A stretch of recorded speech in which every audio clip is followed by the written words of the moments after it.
Hi guys, ನೆನ್ನೆ ನಾನು ಹೇಳಿದೆ ನಾನು ನಿಮಗೆ ಟೊಮೆಟೊ ಗೊಜ್ಜೆಲ್ಲ ಮಾಡಿ ರೈಸೆಲ್ಲ ಮಾಡಾದ್ಮೇಲೆ ಮುಖ ತೊಳ್ಕೊಂಡ್ವಿ ಇಬ್ರು. ಮತ್ತು ಅದಾದಮೇಲೆ ನಾನು ಡ್ರೈ ಫ್ರೂಟ್ಸ್ ತೊಗೊಂಬಂದಿದ್ದೆ, ಅದನ್ನು ಸ್ವಲ್ಪ ನಮ್ಮ ಮನೆಯವ್ರಿಗೆ ತಿನ್ನೋಕ್ಕೆ ಅಂತ ಕೊಟ್ಟೆ. ಅದಾದಮೇಲೆ ಊಟಕ್ಕೆ ಅಂತ ಕೂತ್ಕೊಂಡ್ವಿ ನಾವು.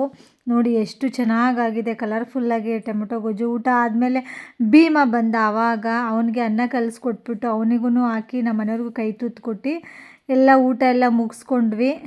ತುಂಬ ಚೆನ್ನಾಗಿತ್ತು ಟೇಸ್ಟ್ ಅಂತೂ. ಅಲ್ಲೇ ನಾವು ಊಟ ಮಾಡಿದ್ದೆಲ್ಲ ಒಳ್ಳೆ ಗಾಳಿ ವಾತಾವರಣ ತುಂಬ ಚೆನ್ನಾಗಿತ್ತು. ಊಟ ಎಲ್ಲ ಆದಮೇಲೆ ನಮ್ಮ ಮನೆಯವ್ರಿಗೆ ಸ್ವಲ್ಪ ಕೆಲಸ ಕೊಟ್ಟೆ.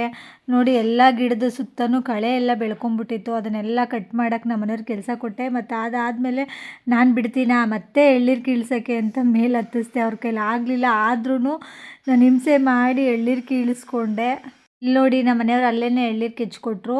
ನಾವು ಸಿಟಿಲಾದರೆ ಎಷ್ಟು ದುಡ್ಡಿರುತ್ತೆ, ನಾವು ಅಲ್ಲೇ ಕುಡಿಯೋದು ತುಂಬ ಖುಷಿ ಅನ್ನಿಸ್ತು ನನಗೆ. ಇದಾದಮೇಲೆ ನಾನೆಲ್ಲ ಹಣ್ಣುಗಳೆಲ್ಲನೂ ಕಿತ್ಕೊಂಡೆ. ಎಲ್ಲ ನೋಡಿ ಪರಂಗಿ ಹಣ್ಣು, ಸೀಬೆಹಣ್ಣು ಎಲ್ಲ ಇತ್ತು, ಮನೆಗೆ ತರೋಣ ಅಂತೇಳಿ ಎಲ್ಲನೂ ಕಿತ್ಕೊಂಡೆ. ನಾವೇ ಗೆಣಸು ಬೆಳೆಸಿದ್ವಿ, ಅದನ್ನು ಕೀಳಿಸ್ಕೊಂಡೆ. ಮತ್ತು ಅದಾದಮೇಲೆ ಎಳ್ನೀರೆಲ್ಲನೂ ನಾನು ಮನೆಗೆ ತೊಗೊಂಡೋಗೋಣ ಅಂತೇಳಿ ಎಲ್ಲ ಪ್ಯಾಕ್ ಮಾಡಿ, ಮತ್ತು ಒಂದು ನಮ್ಮ ಜಾಗದಲ್ಲಿ ಬಾಳೆ ಗಿಡ ನೆಡೋಣ ಅಂತ ನೆಡೆಸ್ಕೊಂಡೆ. ಇಡೀ ಪ್ರಪಂಚದಲ್ಲಿ ಎಲ್ಲೂ ನಾಯಿಗೆ ಅಂತ ದೇವಸ್ಥಾನ ಇಲ್ಲ, ನಮ್ಮೂರಲ್ಲಿ ನಾಯಿಗೆ ಅಂತ ದೇವಸ್ಥಾನ ಇದೆ ಇಲ್ಲಿ. ಅಲ್ಲೇ ಬೇಲ್ದಂಡಿತ್ತು, ಕಿತ್ಕೊಂಡ್ವಿ. ಮತ್ತು ನಾವಿಲ್ಲಿ ಸೊಪ್ಪು ಬೆಳೆಸಿದ್ರು, ಅವ್ರ ಹತ್ರನೇ ನಾವು ಸೊಪ್ಪೆಲ್ಲ ಕೀಳಿಸ್ಕೊಂಡು ಬಂದ್ವಿ. Thank you so much guys, bye.